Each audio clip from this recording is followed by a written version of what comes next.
वासेठ्ठ सूत्र मराठी। वासेठ्ठ भारद्वाजा सुत्तव। आम्ही दोघे आचार्याकडून त्रैविद्य म्हणून संमत असून त्याप्रमाणे आम्ही प्रकट निवेदनही करतो।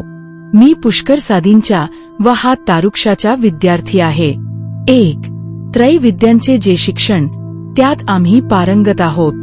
पदात, व्याकरणात आणि जल्पात म्हणजे वेदात आम्ही आचार्यांसारखे प्रवीण आहोत। 2.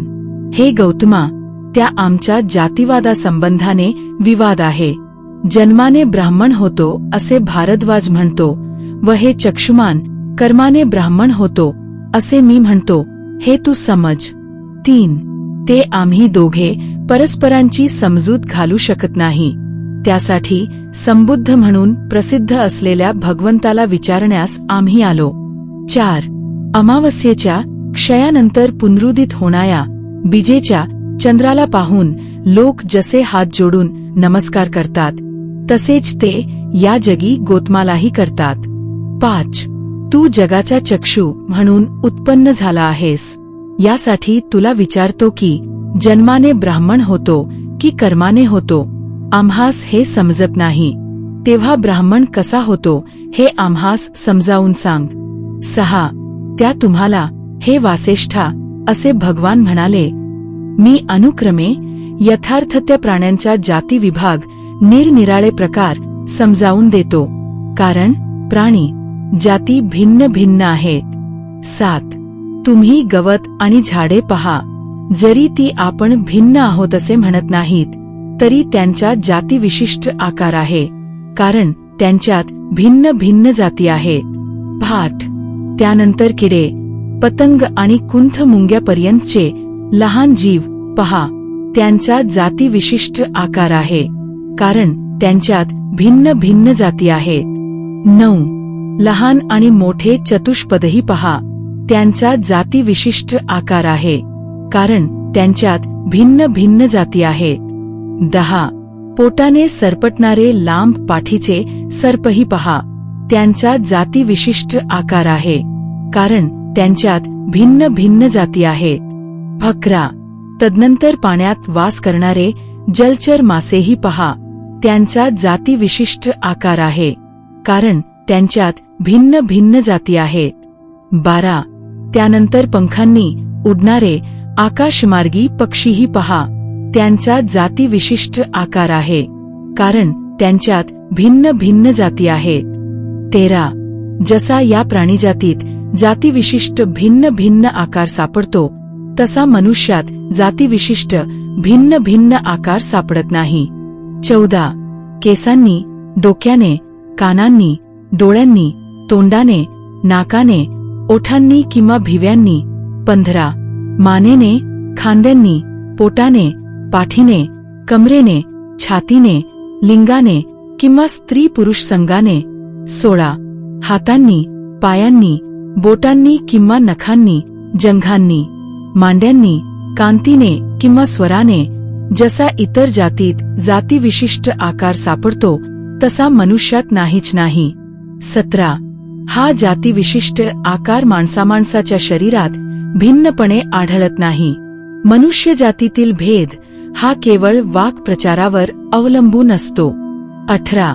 मनुष्यात जो कोणी गायी राखून उपजीविका करतो तो, हे वासेष्ठा, शेतकरी आहे, ब्राह्मण नव्हे असे समज। 19. मनुष्यात जो कोणी भिन्न भिन्न कारागिरीने उपजीविका करतो तो, हे वासेष्ठा, कारागीर आहे, ब्राह्मण नव्हे असे समज। 20. मनुष्यात जो कोणी व्यापारावर उपजीविका करतो तो, हे वासेष्ठा, वाणी आहे, ब्राह्मण नव्हे असे समज। 21. मनुष्यात जो कोणी शिपायाचे काम करतो तो, हे वासेष्ठा, शिपाई आहे, ब्राह्मण नव्हे असे समज। 22. मनुष्यात जो कोणी चोरीवर उपजीविका करतो तो, हे वासेष्ठा, चोर आहे, ब्राह्मण नव्हे असे समज। 23. मनुष्यात जो कोणी धनुर्विद्येवर उपजीविका करतो तो, हे वासेष्ठा, योद्धा आहे, ब्राह्मण नव्हे असे समज। 24. मनुष्यात जो कोणी पुरोहितपणावर उपजीविका करतो तो, हे वासेष्ठा, याजक आहे, ब्राह्मण नव्हे असे समज. 25. मनुष्यात जो कोणी गावावर आणि राष्ट्रावर सत्ता चालवितो तो हे वासेष्ठा राजा आहे, ब्राह्मण नव्हे असे समज. 26. आईच्या उदरातून जन्मणायाला मी ब्राह्मण म्हणत नाही. जर त्याचपाशी संपत्ती असली तर तो इतर जनास भो शब्दाने संबोधण्यास म्हणजे एकेरी पद्धतीने तेवढा पात्र होतो. पण जो संपत्ती विरहित व आदान विरहित त्याला मी ब्राह्मण म्हणतो. 27. सर्व संयोजने तोडून जो त्रास पावत नाही, जो संगाच्या पार जातो व जो विषयुक्त त्याला मी ब्राह्मण म्हणतो. 28. नदी क्रोधरूपी रस्सी, वस्त्रा तृष्णारूपी रस्सी आणि अनुष्यरूपी अनुक्रमासहित वागुरा 62 प्रकारची सांप्रदायिक बुद्धी घेऊन व अर्गला मुसके फेकून जो बुद्ध होतो त्याला मी ब्राह्मण म्हणतो. 29. निधी आणि व्रत्रा म्हणजे एक प्रकारच्या चामड्याच्या वाद्या ज्यांची वगुरा मुसके करतात. जो द्वेषरहित राहून शिवीगाळी वध आणि बंधन सहन करतो, शांतिबळ हेच ज्याचे सैन्यबळ त्याला मी ब्राह्मण म्हणतो. 30. अक्रोधी, व्रतवान, शीलवान, लोभाने न खुगलेला हात व अंतिम शरीर धारण करणारा त्याला मी ब्राह्मण म्हणतो. 31. कमलपत्रावरील पाण्याप्रमाणे व आरीच्या अग्रावरील मोहरीच्या दाण्याप्रमाणे जो विषयोपभोगात लिप्त होत नाही त्याला मी ब्राह्मण म्हणतो. 32. जो याच जन्मी आपल्या दुःखाचा अंत जाणतो, ज्याने आपले ओझे खाली टाकले व जो संयोग विरहित झाला त्याला मी ब्राह्मण म्हणतो. 33.